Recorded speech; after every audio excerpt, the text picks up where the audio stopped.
I do believe that God equips us as parents to be our children's first and foremost teacher.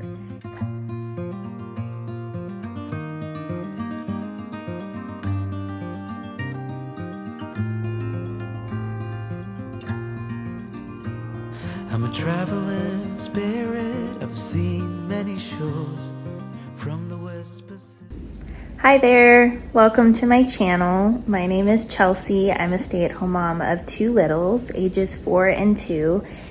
And I just wanted to share with you what homeschooling looks like for us with a 4, almost 5-year-old. We have been working through the kindergarten curriculum, My Father's World, and it has been going really well. We are at day 41, and it has been just such a great time of seeing the growth in all of the little steps that we've taken and the small progressions and seeing fruit. So last year we worked with the Good and the Beautiful Preschool, and it really honed in on letter sounds and letters, and that was the focus. And I think because she had that foundation laid out for her, moving on to this kindergarten curriculum, it's like a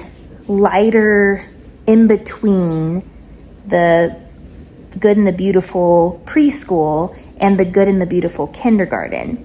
From what I've heard and seen in a lot of reviews, the kindergarten Good and the Beautiful is pretty challenging and quite a jump from the preschool. We did complete the pre-kindergarten curriculum with the Good and the Beautiful over the summer, and My Father's World just seems to be like this happy medium where they still focus on letters, but it has a lot more to do with activities and crafts and just a really good in between. So moving forward, I think we will be ready for the Good and the Beautiful Kindergarten next year for her official start time here in Colorado. You don't have to start officially doing school until they're 6. I would not say that what we do is intensive. I would say that it is only because she is interested. She is excited about learning. And I feel like for every homeschooling parent, this is the goal. The goal is for them to have a love for learning, a love for reading, a love for math, to have a connection with things and have that growth mindset versus that fixed mindset. And, you know, a lot of TV shows, a lot of influence when you are in the school system. I was a product of a public school system, and I don't discount what they do. I think that the effort is there, but I also think that there's a lot of extra that comes with that. I just don't agree with a lot of it, especially in today's world. But where TV shows and the influence, going back to what I was talking about, the influence of television and peers in school is that school is boring. Well, I've noticed that with homeschooling, she does not ever use that language because she doesn't hear it. And, you know, she does go to childcare at a gym here in Colorado Springs, and she's there for probably 2 hours. So there is always going to be influence in other places. I'm not saying to shelter your kids and never let them hear anything. What I am saying is they are going to be influenced by who they are around the most.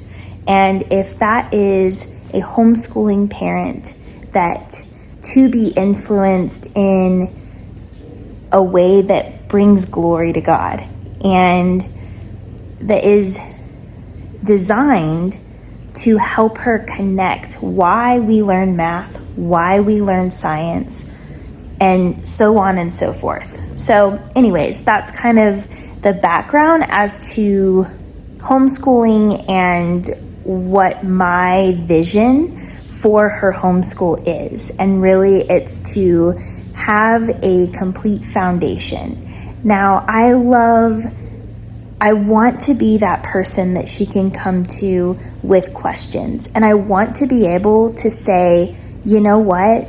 I don't know the answer to that. Let's go look it up together and figure it out.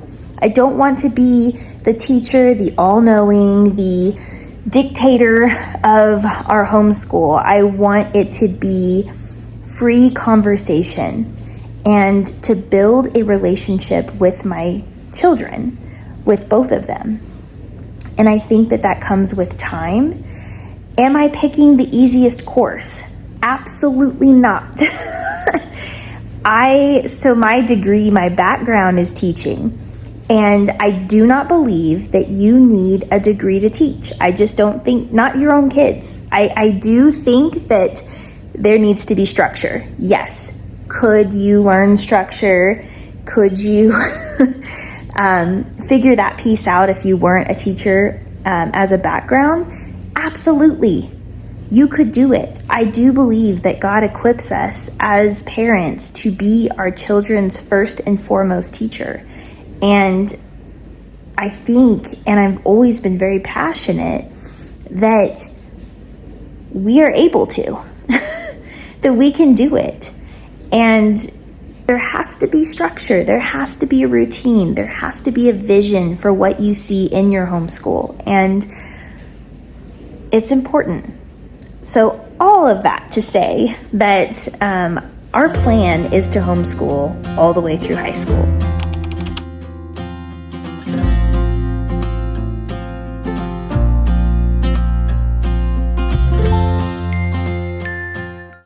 So this is just a little peek into what we do for homeschool each day.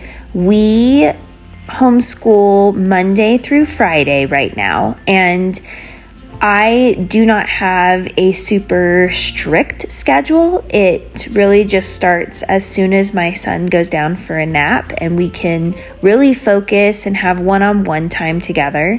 We sing songs that have to do with the calendar. We sing the months of the year, days of the week song, and it's just a really good way to get us on the right foot for the time that we're going to spend together.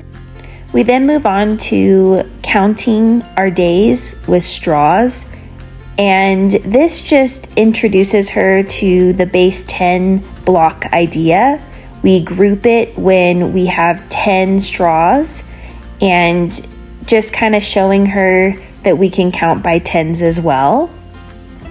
And then we write it on a numbers chart for her, so that she knows how many days of school that we have been doing so far. And I believe on this day we were at number 41. So we have done 41 days of school, and it has just been so cool to be consistent. I feel like last year it was, kind of scattered all over the place. When they're young, it doesn't have to be so formal. The important thing is that she is wanting to do this and she is interested in learning and growing. And like I said earlier in this video, that is the goal and the vision of our homeschool, to have a love for learning. The next part of our homeschool is to sing a song or a poem that is designated for the week that we are on. In this particular week, we were doing the 5 senses and learning about the way that God has made us and how it is unique and wonderful. When I taught preschool, I found that putting movement to songs helps with the connection for them to actually memorize the words a little bit better too. Sometimes we do this with memorizing verses as well.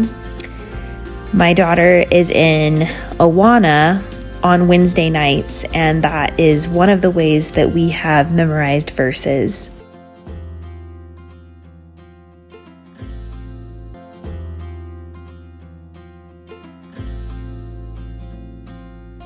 Now I am having her go through the alphabet. She has flashcards that go with this curriculum that say the sound, and whatever picture is on there, she says the picture. She has that memorized because we've done it for 41 days. And so I'm just showing her the alphabet chart, and she is reciting the sounds and whatever the picture said on the flashcard. We now move on to the vowel sounds, and My Father's World provides a worksheet this week that helps her identify which sound she hears. When I say a word, she points to the vowel sound on the ladder, and she writes the letter sound. So we're working through identifying in her mind what she hears and writing it down on paper.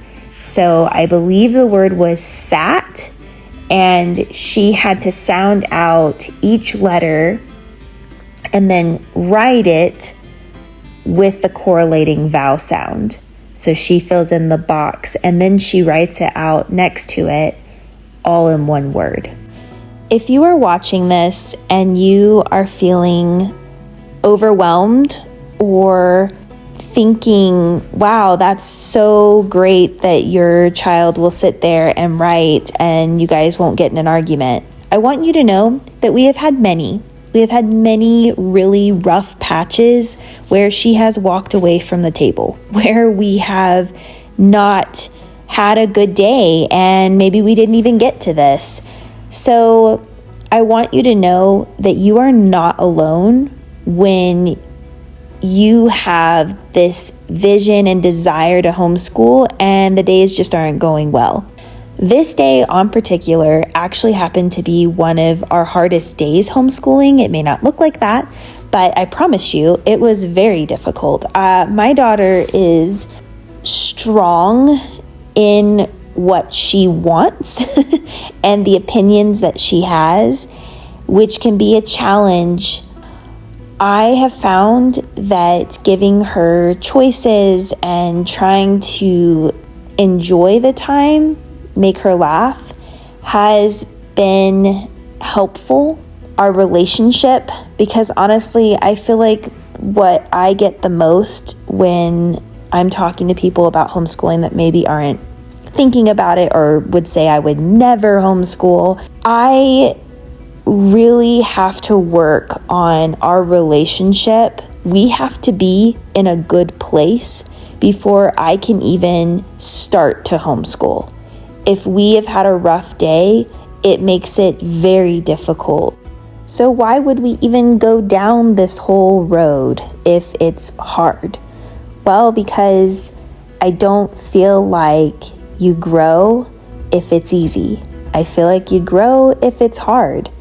If all we have to show for at the end of this homeschooling journey is that both my children have a love for the Lord, a love for learning, and a relationship with me and my husband, then we did our job. What an absolute blessing.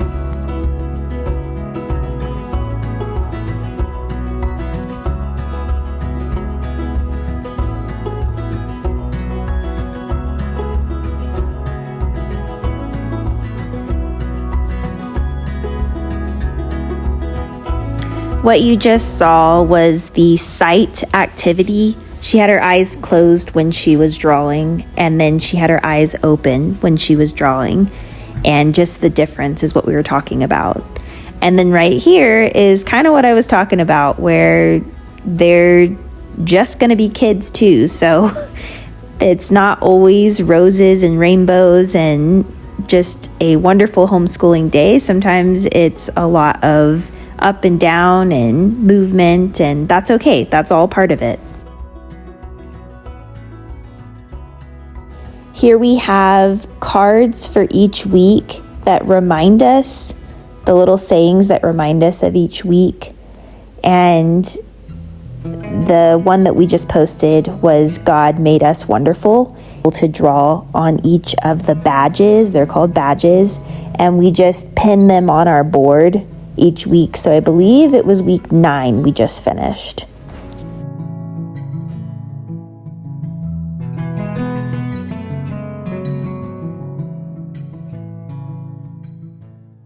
God takes good care of me. Very good. And last week's was the turtle. I don't quit, I persevere. Very good. I don't quit, I persevere.